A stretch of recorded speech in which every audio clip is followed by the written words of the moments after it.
तबलीगी जमात के ये बददिमाग हर रोज बेहूदगी के रिकॉर्ड तोड़ रहे हैं और इन्होंने जैसे कसम खा रखी है कि पूरे देश में अपनी जहालत के झंडे गाड़ देंगे।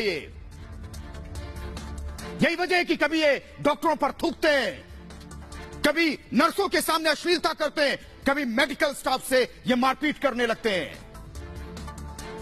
लेकिन अब तो ये बेहूदगी की सारी हदें तोड़ देना चाहते हैं। जहां इन्हें इलाज के लिए रखा गया वहां पर शौच कर रहे हैं ये, उसी वार्ड में गंदगी फैला रहे हैं और इससे घटिया कोई हरकत नहीं हो सकती। गुस्सा तो तब आता है जब कुछ लोग इन्हें बचाने की कोशिश करते हैं, इनकी घटिया हरकत का वो बचाव करते हैं। और मैं आज इन तबलीगियों से पूछना चाहता हूं, तुम में जरा सी शर्म हया नहीं है क्या?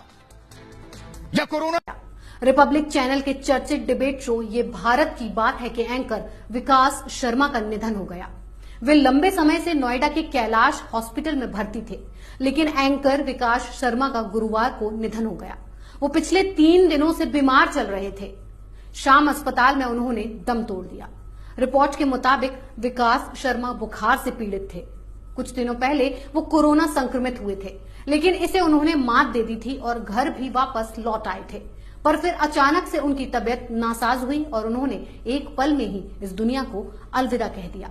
35 साल के विकास कानपुर के रहने वाले थे। विकास रात 9 बजे ये भारत की बात है शो को प्रस्तुत करते थे, जो कि एक प्राइम टाइम शो था और काफी हिट भी था। रिपब्लिक टीवी के संपादक अर्नब गोस्वामी ने उनके निधन पर शोक व्यक्त किया है।